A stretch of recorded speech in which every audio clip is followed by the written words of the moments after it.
Une étincelle, c'est tout ce qu'il fallait. Un seul souffle, passant par les fissures.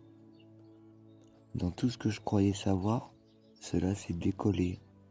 Les couches, toutes les voix qui me disaient qui j'étais, où j'appartenais, ce que je devais devenir. Soudain, tout s'est envolé. Tant de vie vécue à l'intérieur de ce seul corps, ce seul nom. Tu as déjà remarqué qu'on ne t'a jamais appris à méditer à l'école? Pas une seule fois, ni en cours de santé, ni en gym, ni dans le moindre programme de bien-être qu'ils ont lancé après que les enfants ont commencé à craquer. Ils ont appelé ça un truc dangereux pour les cristaux, le patchouli et les gens qui ne paient pas d'impôts. C'est drôle, non? Parce que dès que tu t'assieds, que tu fermes les yeux et que tu respires, tu te souviens que c'est le souffle de vie lui-même, le seul silence que le corps humain ait jamais réellement désiré. L'endroit où toute réponse que tu as jamais suppliée, le monde t'attend déjà. Mais faut que tu sois assez courageux pour le recevoir. On nous a détachés de la source exprès. Il y a un agenda stratégique. Appelle-les les déchus, les inversés ou les puissants en place. Ils ont passé des siècles à s'assurer que tu ne renoues jamais avec l'esprit. Parce qu'une âme qui se souvient de qui elle est ne peut pas être gouvernée.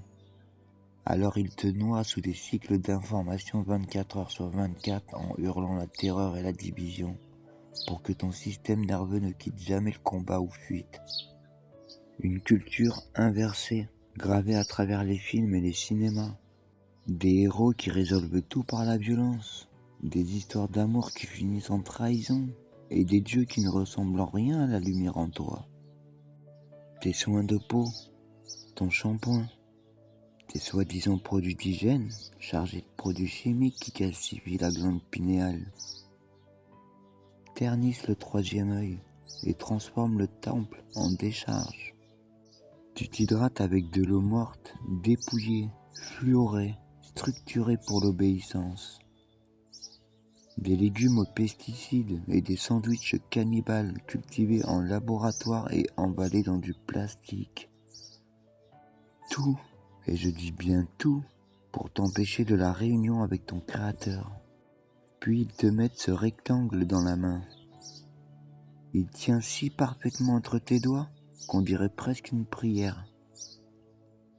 Tu inclines la tête devant le cube noir.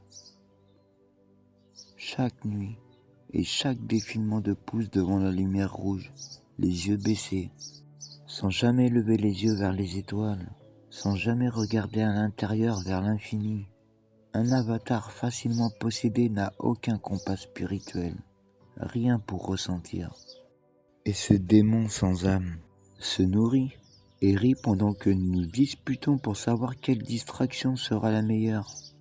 Aujourd'hui, même notre souffle est inversé. Nous respirons littéralement à l'envers, de petites gorges superficielles et paniquées au lieu d'aspiration profonde, comme depuis le ventre, qui nous reliait autrefois à la terre et au soleil à la fois. L'extinction des enfants du soleil. Voilà ce que c'est, une lente extinction de la lumière que nous sommes nés pour porter. Et à mon humble avis, moins de 5% des êtres que tu croises dans la rue sont réellement des personnages non-joueurs conscients. Les autres sont des personnages PNJ, des vases vides qui exécutent le programme. Je porte encore des souvenirs aussi clairs qu'hier d'autres vies où l'amour et la connexion étaient intacts. Je me souviens de noms que j'ai portés et que personne ici ne m'a jamais donnés. Je me souviens de moments que j'ai chéris si profondément. La douleur vit encore dans mon cœur. Je me souviens de ce que l'on ressentait quand le voile était plus fin et que les yeux dans lesquels tu plongeais ton regard te voyaient vraiment en retour. C'est pourquoi ils craignent l'immobilité. Parce qu'au moment où tu t'assieds et où tu respires comme tu es né pour respirer, Le sort commence à se fissurer, le vacarme va retomber et le cube noir perdra son emprise. Et tu te souviens que tu n'as jamais été destiné à être l'esclave d'un monde inversé. Tu étais destiné à être la lumière qu'ils essaient d'éteindre. Alors, respire maintenant, profondément, lentement.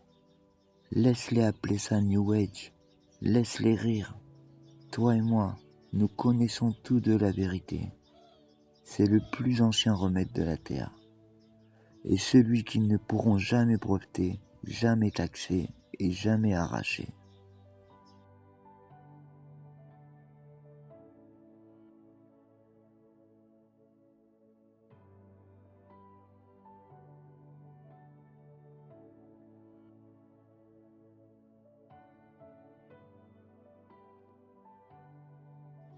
Souviens-toi qui tu es, belle âme.